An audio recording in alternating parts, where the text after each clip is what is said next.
Welcome in. This is Lock It In with Cam Rogers right here on the Believe Podcast Network, the #1 podcast network for professionals. And we have a big time professional here on the program, a friend of mine. Can't wait to catch up with him right here on the show. Kofie Yeboah, producer and content creator. You can follow him on Twitter at Kofie, Kofie. He is a good follow. What's going on, man? I'm doing all right. Life is great. Just kicking at Secret Base, have some extra gigs here and there. It's just been really fun all around. Yeah, talk to me a little bit about your professional life here. Obviously, our friendship generated from going to the University of Maryland, but we haven't talked too much since then. And so I kind of want to hear how things are No, going. no. Obviously, I see you on social and all that jazz. Yeah, so when I graduated 2017, you are a speaker. Yes. You were a speaker, yes. Yes. I graduated 2017 and I worked social media for SB Nation for about 2 years. In 2018, I started my own YouTube channel, where it was called Kofie Y. I did that for a year because I really wanted to be on the video team at SB Nation. Mm. So after a year, they were recruiting me and said that John Boyce is getting his own little video team, and it's going to be you and Alex Rubenstein. And I said, "Oh, yes, absolutely." So then John and I started getting cooking, and we decided to come up with a show called Fumble Dimension, where we try to break sports video games. It's kind of like that we make the Twilight Zone, but for video games, where it's a long kind of narrative, 30 to 40 minute video game experiment. So I've been doing that since June of 2019. And since then, we've made about 10 episodes, and more are definitely on the way. Yeah, that seems to be a big part of your brand, playing retro video games. And it's so interesting how people just love watching that stuff. And it makes sense. I mean, you see the growth with esports and what have you, right? And it makes a lot of sense because the sports video game landscape now is really kind of bare bones compared to what it was back in the past. Right. If you go to a lot of the old EA sports games from before 2010, you see all these series and they had these features, they were experimenting, they were trying to add and subtract new things. And at this point, now that we're in this kind of modernized console kind of thing, there is a lot of just we want to make as much money as possible. We want to do these loot boxes. We want to do these pay to win kind of strategies. And it's easy to go back into these older games where those didn't exist, where these games were just made with like they were action packed with all these different features and modes. And so sometimes when you want to play a game mode that doesn't exist anymore, you have to go back to these older games. So It's interesting. You mentioned how the landscape has changed, and I'm just thinking about NFL Blitz, right? And was it Slugfest, the baseball game that you could punch the guys and all that? yeah, I Like, think so. people loved those Slugfest. games. Yeah. Yeah. You don't have that anymore. Yeah, you don't really. You have like a couple, but they're the tier between them of terms of like how many people play them is like so far apart where it's not Right. like commonly known, but it's like, oh, you can also play this game. We'll get your thoughts on your favorite retro games later here in the program. I want to touch upon how you have rapidly grown your social media. I want to ask you in the sense that it's really cool. And also I want to learn from you. So tell me about, just the proliferation of your brand, Kofie, overall. Okay, so TikTok. So sorry, let's start with Twitter actually. Yeah. Twitter, I think that story starts with about 2015, 2016, where I didn't really go out as much in terms of like compared to like freshman, sophomore year. My junior year, I was kind of just like staying home. And then I was like, okay, let me take Twitter a little bit more seriously because I had under 1,000 followers on Twitter. Mhm. And they were all like friends from high school or friends from college, and it was all okay. So then I learned how to make memes. And I know that saying that you learned how to make memes is not really that like it's weird. It's like how do you learn how to make you just do them, right? And I learned Photoshop. So I learned how to like make these like special memes where you'd have like sports characters yelling, you'd put like the Dragon Ball Z Super Saiyan hair over them, or just certain things like that. Simple memes that like I realized that those kind of traveled further, and the more I made those, the more I kind of got recognized for that kind of thing. Hmm. And also just like asking a lot of questions on Twitter at first. There are these like threads, these question threads, and whenever I'd ask them, they would go like super viral, and that's where I got most of my followers then. And after that, it was just like trying new things, always switching things up. It's been 6 7 years, so the stuff that I tried in 2015 2016, people are probably would be tired of. Right. So it's all about like adjusting, adapting, and then just like throwing stuff at the wall and seeing what sticks, really. Well, I think it's timing too, right? When you throw up Oh, these memes, absolutely. there is timing to it, of course. Yeah.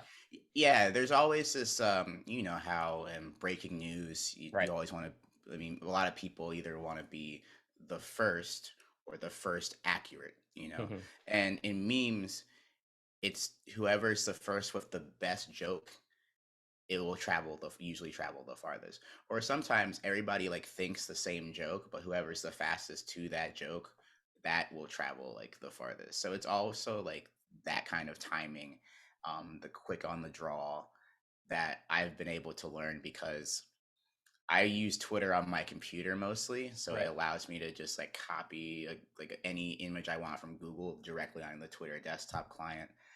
Whereas if you use your phone, it's a little bit like slower. So even that like window of opportunity, it's like so small, but it does matter. And I'm sure that you've noticed people out there trying to do the same thing you are doing, right? Who can be the funniest in this moment? It's almost like an arms race, right? Yeah, yeah. And there are people that are like even better than me at this. Like there's Josiah Johnson who has like just a Yeah, he's great. Rolodex. King Josiah 54. He has just a Rolodex of like hilarious memes and stuff like that. And all these brands are starting to become more aware and start to hire people that are really in touch with like good tweets, good memes, having a good pulse on what people are talking about, and just having a pulse on what's cool. And I think that that goes to the brands that have the awareness of being like, okay, if we want our content, we first need to get the attention of the entire big group that is the Twitter sphere.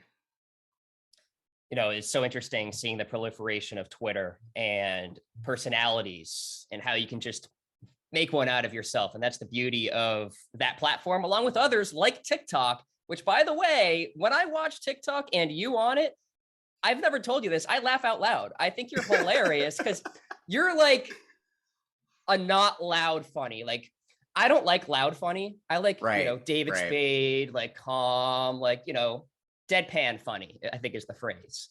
Dry And, sense of humor. and that's also been me throughout my entire content creation Yeah. space. Like when I make a fumble dimension, I'm not out here yelling, and that because that's not me in terms of a creator space. Now, if I'm at like a karaoke night, I might be like yelling or like having like laughing out loud or whatever. But that's because I'm like organically enjoying the company of my friends and the environment, right? Right. Whereas if I'm alone in my house, I'm not going to just yell because that just feels uncomfortable to me. Because I'm like, who am I yell? Who am I doing this for? This is not who I usually am. So I kind of have just been like, okay, this is who I am. I'm going to just be like, okay, we don't need to yell. As long as I get my point across, people will understand. Maybe they'll think it's funny. Maybe they think it isn't. And I'm not again talking down on like the energetic creator where it's Right. like, oh, this is the best thing ever. Like that enthusiasm is also necessary. Like enthusiasm is also like there is a demographic. There's people that want to feel excited about every and anything. It's just that I can't do that because I just feel so awkward. It's not you. It's It not me isn't me. either, No. really. Yeah. Yeah. I feel that. I want to talk to you about just the growth overall of the sports media space. Of course, we went to Philip Merrill College of Journalism. I think the path that the education system there put you on was obviously hard news or hard sports news, going to a local TV station and working your way up. And obviously we learned, since then that you can kind of be entrepreneurial like you are in regards to creating your own brand and not necessarily going the local TV news route, but maybe the digital route or something like that. And so, thinking back to 2017, Kofie, I mean, things have changed big time. Things have changed so much. Things were changing when we were even in college. Yeah. And if you think about it, and I remember, you growing up, you would think about ESPN or maybe Fox Sports. And by the time we got to college, there were so many other new sites that kind of blossomed into what they are now, Right.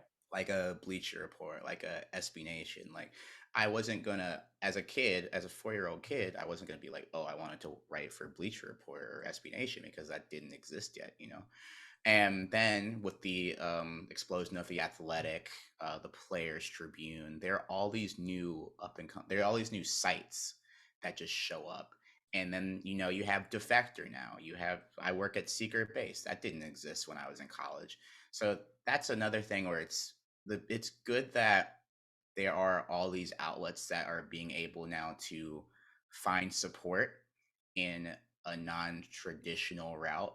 And I think that the Merrill College has done a great job of adapting that in terms of like fixing and changing, because they've hired some of our former classmates to like come back and teach, which is really good self-awareness, because this landscape is always rapidly changing and whatever and whatnot. So it's not the usual like you work at the same place for 40 years at the same paper and then that's Certainly. it. No, Yeah. that's not really like what's happening anymore. But the change means that there's always these new and fresh and exciting things that are popping up, and it's always going to pique interest because people always want sports news. They and there's always going to be sports news to be looked at, or sports media or sports entertainment or some form, because that's always going to be around. It's so interesting. And it's what makes me excited about the sports betting space in particular, and my latching on to that and becoming a voice, on TV and radio as somebody to have on to talk about betting and golf betting and what have you. So I'm really excited about that. You're really excited about, the interest in retro video games and memes and the great content that you put out there. It's so great to see everybody in our class really latch on to that, but also do fantastically in the typical TV radio space as well. So, I mean, Absolutely. there is a Yeah. path for everybody. There's no doubt about it. All right, let's pivot. Let's talk about your Bengals here, my man. Oh, Truth be told, truth be told, when I first got to know you, I think one of the first things was the fact that you were a Bengals fan. And I was like, who the hell is this kid? Where is he Oh, from? man. Cincinnati? So they started No. off pretty good, right? And they beat my Baltimore Ravens. And so I was thinking, okay, this is legit. And then they go ahead and lay an egg in East Rutherford, New Jersey against the Jets, Kofie. What do we make of this squad? I have no idea how good the Bengals are. Okay. I have looked like game by game. It is just incredibly. When they blew out the Ravens, I was like, oh wow, this is like, I was not expecting this. I was expecting a usual, AFC like 19-17 somehow the Sure, score yeah. is that like kind of matchup. But then the Bengals didn't falter in the second half. And I thought that that was a turning point, because watching those first couple of games where the Bengals kind of eked out a win, it was kind of really stressful because Zach Taylor just raises your blood pressure when you watch him. And then I was about to be like, okay, I think we're like 5-2 or 5 and something, and then we're like, okay, we're about to get 6 wins. AFC supremacy, like that was the narrative. Right, and it was like, okay. And the AFC North, there's zero margin for error in the AFC North. Like, there was that tie, that Steelers-Lions tie is going to be important. And you just know it, because you've seen in the past where all these ties where it's like, oh, 9-7, and it's like 9-6-1. Okay, we're in the playoffs, whatever. But then losing not only to the Jets, but to Mike White. It was his debut, right? His like starting debut. He gives up it's like I think he threw for over 400 passing yards on us. And you just look at the game and you're like, what happened? Are you kidding me? And then the Browns, it looks like they're all in dire straits, Yeah. right? They get rid of OBJ. OBJ and Baker aren't doing well. There's a drama. Nope, we get blown out by them too. Like it's like a I do not know. I know the ceiling of this team. I just do not know if they're going to live up to it. And especially in the AFC North where everybody can beat, this is literally a division where everybody can beat everybody. Yeah, And we're going to cannibalize each other in this yeah. division. Yeah. And it's like whoever gets to 9 wins first, like probably will be fine. But like, and now that the playoff seeds have expanded, right? Yep. There's a potential that three AFC North teams could make the playoffs. Like that's possible because all these teams are pretty good. But we spend a lot of time beating up on each other. But I hold out hope, and I think that I want to see this as an overachievement. I see this because I don't think we expected this quick of a turnaround in that people were like taking the Bengals a little bit more seriously than we were just like, oh, 2 or 3 more years, Joe Burrow and Jamar Chase will like get their chemistry back. No, they got it back right away. Mm-hmm. And of course, we have some O line issues to discuss, but like these weapons, the weapons that are being brought up right now, I'm more than satisfied with that. I'm more than satisfied with them, honestly. Yeah, the skill position right now for the Bengals, fantastic. Joe Mixon, T. Higgins down the line, Jamar Chase, of course. So Joe Yeah. Burrow is the guy, obviously. I'm sure you can agree Yes. with that. You seem to me to be a very rational Bengals fan. You're not a homer by any means. It seems like to a degree you have very low expectations every single season, and you hope to be surprised. I think I've loved that about me since I've gotten to college because I know that I don't know if you knew this, but when I grew up in North Carolina, I was a Duke fan because my Okay. dad went to college. My dad went to Duke, and when I got to Maryland, I did not know that like Maryland was like Duke is our number one rival. I didn't know that. Because Duke always is like, oh, North Carolina, NC State, Wake Forest, we got to focus on it. Now, Duke and Maryland always had great games, but then, you know, like it was back to North Carolina, NC State, Wake Forest. So when I got to University of Maryland, I was like, yeah, I was a Duke fan. And then everyone was like, ooh. And I was like, okay, let me just give this up. So Duke basketball was the only like real team where I was like really biased because I had to win like lunch table arguments. Sure. He went to school with Carolina, NC State fans. But like my other teams, I didn't care about that. I was like, okay, yeah, the Pistons are going to win 29 games today. I mean, 29 games this season. That's fine. We are constantly rebuilding.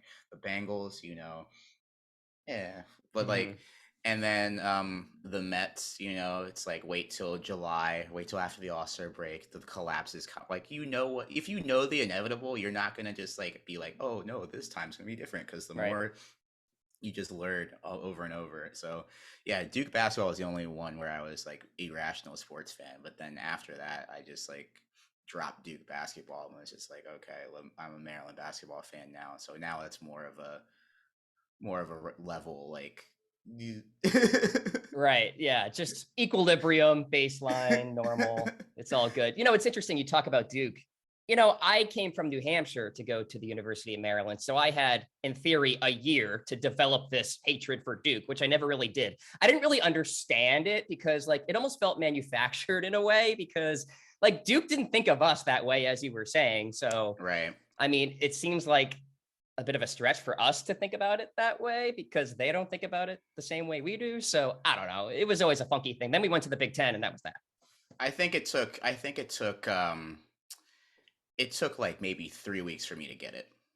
It took 3 weeks for me to get it no, sorry, not 3 weeks. It took the last ACC Maryland Duke when it went to like the last shot. Yeah. And for a lot of Maryland fans, I saw the anger because Maryland fans knew that was the last Maryland Duke basketball matchup that they were going to like have scheduled like potentially forever. Mm-hmm. I don't know if like when Coach K goes, they'll probably like maybe schedule them again. Who knows? But like Duke hasn't played. I don't think Duke has played them in the ACC Big Ten Challenge yet. And that's like a big deal, and that seems like a kind of targeted thing. But I do understand. But like also Maryland doesn't really have. I don't really know who Maryland's like biggest rival is, honestly. We've But it's been like searching since we entered the Big Ten. Like, Penn State yeah, maybe, maybe. but like then there's Rutgers, then there's like it's just I feel like all of these Big Ten rivalries have been cemented so far that this is just way too fresh, way too new. Maybe like in the decades to come, you Right. will have like a solid one, but Well, I want to stay on that theme since we're talking about Maryland right now and ask you about Maryland football, which, let's be real, has been a punchline for as long as we can remember. And so the typical thing happens. We start 4-0, right? And yep, then we get throttled by Iowa. And yep, then we've won one game since. So we're probably going to beat Rutgers and then get bowl eligible. So that's great. But like, we're yeah. just stuck in neutral, it seems. Yeah, and it's the cycle because Maryland does this thing where we beat Howard by like 70 points. Yeah. It's like that is a tradition unlike any other. Beat Howard by 70 points, and then because I remember Iowa, people thought that this was the year. We had a lot of alumni, a lot of our former classmates to be like, "Oh, this is my first Maryland home game since I graduated," because they really really believed in um that this was the season, Mhm. and getting throttled by Iowa with like multiple interceptions, it just reminds us that like no matter how much we try, no matter how many fancy new facilities we build on campus, no matter like how much money, it just seems like we're just stuck behind these Big Ten like football programs because I feel like we're a basketball school that tries to be a football school so much, So and it's true. really wild. Like it's really like when we were there, I was like, I don't know why all this like focuses on football when our soccer team is the most fun experience at Maryland. It's the most fun fan experience, like by far. Yeah. And then you have basketball, which is like, oh, this is great. And then like football, we had a thing where everyone like left at halftime, no matter what the score was. That was the tradition right there. Halftime. See ya. That's a known thing. If that's a Yeah. known thing, I'm so sorry, but And Van Pelt gets mad about it, but it's like, Scott, I mean, we need to we put a have better product on the field first for people to want to stay. I we have understand like diehard loyalty and all that, but people have studying or going to the bars to do, I yeah, we guess. have bars to go to. We Yeah. have We're rolling events. it's Saturday. I want to enjoy it. Yeah, exactly. Instead of watching whatever's happening on the football field. Want to quickly get to some general NFL storylines here. I want to ask you about the return of Cam Newton, because this seems like a really interesting intersection happening here for the Carolina Panthers, where maybe they're starting to turn the tide and become a contender again. At the beginning of the year, it seems like they were, and then Sam Darnold started to be Sam Darnold again. And then in comes Cam Newton, and he did his thing last week in an upset victory over the Arizona Cardinals. Sounds like he's going to start this week against Washington. So he's back. What do you think about the Panthers this year? I'm so happy that Cam Newton is back. It's just something about Cam Newton in that Panthers jersey that is just like, yes, It I looks get it. right, And doesn't it? it looks so right. It's Yeah. just like, and it's good to see him like come home, and it's good to see that they were welcoming him home. It was the New England year was odd because it was just a lot in flux, you know, Yep. and then it goes to the Patriots draft a quarterback, Cam, for health reasons doesn't want to. He got like the Patriots made the right choice. Don't get me wrong. It was just like there's too much attention to it. The Patriots definitely made the right choice, and it's just being like Mac, it's your time. Yeah. So Cam gets time to like get right, and then he's waiting for an opportunity, and now he's in a place where like he knows the arena, he knows the area. Maybe he feels more at home. It's a new coach, new coach. Probably I had to guess new system. And it's not like the old Ron Rivera Cam do stuff like kind of thing. Hopefully Off it's a new script. kind of Yeah. yeah. Hopefully it's a new kind of like thing. So I mean, it's a couple of games, get his feet wet, and I think that I don't know the NFC South standings right now, but I have Well, to yeah, check. I think the Saints are right behind the Bucks right now. It's pretty Oh log yeah, jammy though. Like it's pretty yeah. tight.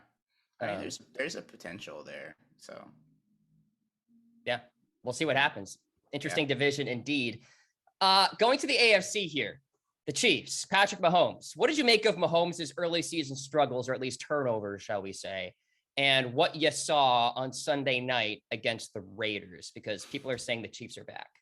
Are they back? I think that it just took, maybe it was just like some new stuff. I just like, maybe Patrick Mahomes was just trying like new things or like trying to adjust. He's always been that very experimental kind of player, and maybe he changes, maybe he doesn't. But like his over his long career, over like if you look at the all of his career, like the experiments have worked. Like the experimental stuff has worked. Throw left-handed, throw a no look pass. Yeah, Like it's usually worked in the past. It looks so cool.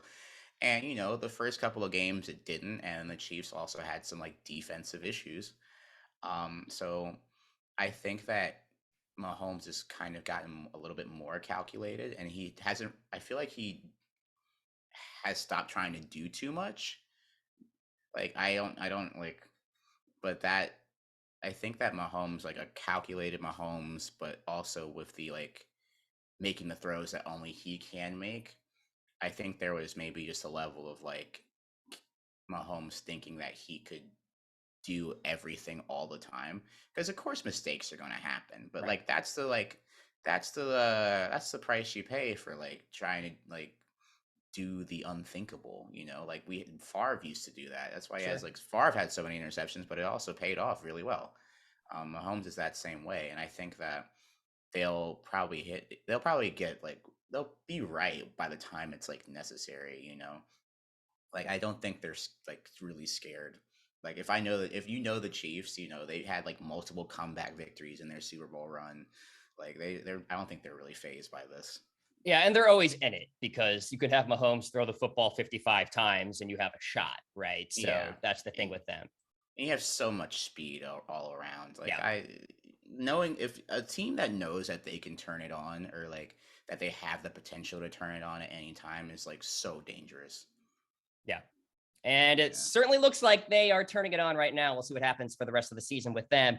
All right, we teased it earlier in the show, Kofie. You're obviously a big video game guy. I'm a big nostalgia guy. Next week is one of my favorite weeks of the year, Thanksgiving week and all that good stuff. Get to see everybody from home. So the task for you, your top 5 retro video games. You can go ahead and just rattle them off if you want. I'm really curious about this. Do they have to be sports? Do not have to be sports. Okay. Let's see here. We're gonna go with we're gonna put a Mario Kart in there. It's Of gonna be course. Double Dash. Gonna be Okay. Mario Kart Double Dash. If we're gonna do a baseball game, I'm going to do I'm gonna do ESPN MLB 2K5. Okay. I think that everyone goes with MVP baseball. That's what I was It's like thinking. also, but ESPN. I just played ESPN MLB 2K5 yesterday, and I realized that I had put so much time into that. The pitching mechanics in that, the presentation, the color commentary.